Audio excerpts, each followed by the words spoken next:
हबीबल्लाहि इस्मा क़ालना इन्ननी फी बक़िहा।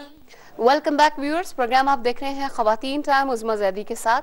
और ब्रेक पर जाने से पहले हम ये बात कर रहे थे कि एक साले माशरे के क़याम के लिए निकाह की क्या अहमियत है। इस चीज़ को प्रोफेसर साहिबा की जानिब दोबारा लेकर चलते हैं कि इसको मज़ीद आगे बढ़ाइए। चुनाचे जब हम इस आयत की रोशनी में देखते हैं तो मोहब्बत और इस मोहब्बत जो है वो एक रूह करार पाती है निकाह की या शादी के बंधन की। सही। और इस्लाम ये कहता है कि जो निकाह है वो महज जायज़ ही नहीं बल्कि कार सवाब है, बल्कि एक हदीस के मुताबिक तो उसको इस रिश्ते को इबादत करार दिया गया है। रसूल अकरम सल्लल्लाहु अलैहि वसल्लम ने फरमाया कि जिसने ये मेरी सुन्नत है और जिसने इसे मुंह मोड़ा और जिसने इसका इनकार किया वो हम में से नहीं।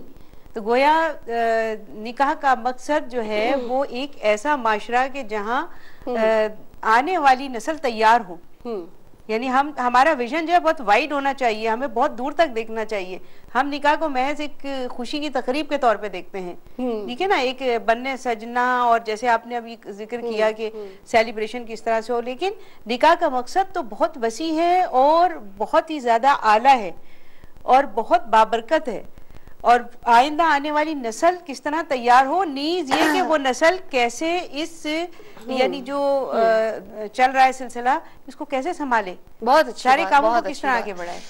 अब हम डायरेक्ट अपने मौजू की जानिब आ जाते हैं कि इस्लामी तरीक़ाकार के मुताबिक वो क्या चीज़ें हों जिन्हें मद्देनज़र रखा जाए कि रिश्ते के सिलसिले में हम ये देखते हैं कि जब रिश्ता ढूंढने हम निकले, आजकल ये है, अच्छी बात है कि एक ज़माने में बीए की डिग्री, एमए की डिग्री, लेकिन आज हम ये चाहते हैं कि कोई उसके पास प्रोफेशनल डिग्री हो।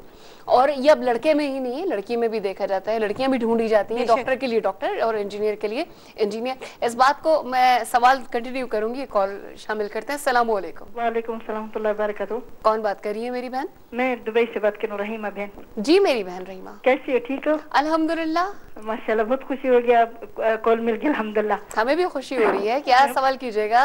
सवाल का ये बहन, अब अभी शादी के बारे में बता रही है ना, क्योंकि औलाद ना फरमान है, बात नहीं सुनते और ना ख्याल रखते हैं। वजीफा भी चाहिए और ना शादी का भी वजीफा चाहिए, शादी करें, अच्छे इंसान बन जाए।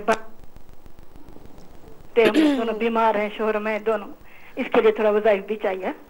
अच्छा, इनके लिए आपको कुछ इंशाल्लाह ताला बताया जाएगा। आप शादी के लिए भी चाह रही हैं? जी जी जी, शुक्रिया। ठीक है जी, कॉल करने का बहुत बहुत शुक्रिया।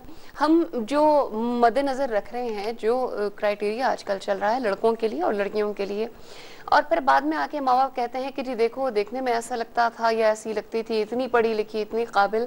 तो कहीं ऐसा तो नहीं है कि जब इनकी शादियाँ होती हैं हम ये समझते हैं कि जी इनकी उम्र 20 साल हो गई या लड़के की उम्र 25 साल हो गई।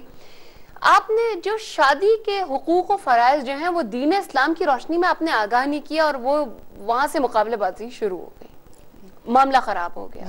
तो जब शादी के काबिल हम ये समझते हैं जी अब इतना बड़ा हो जाएगा, अब इतना कमाने के लायक हो जाएगा, अपनी ये डिग्री पूरी कर लेगा तो शादी होगी। शादी के लिए वो ये नहीं बताते कि तुम किसी के घर जा रही हो तो यहाँ पर तुम्हारे क्या हुकूक फराइज होंगे, या वो उस लड़के को भी आगाही नहीं होती। हाँ, कि तुम किसी को रुखसत करा के लेके आ रहे, शादी करके लेके आ रहे। इसकी शायद एक चीज ये हो सकती है कि माँ बाप ने दुनियावी तालीम में बहुत ज्यादा इन्वॉल्व कर दिया, दीनी तालीम बिल्कुल छोड़ दी। क्या इसका ये वजह हो सकती है? अभी आपने देखी एक हदीस से आपने भी बयान की थी कि जिसमें यही था कि जिसके यहाँ औलाद हो उसको चाहिए कि वो अच्छा नाम रखे और फिर उसको अदब आदाब सिखाए। तो उसके अंदर औलाद का जिक्र है, उसमें लड़के और लड़की दोनों शामिल हैं।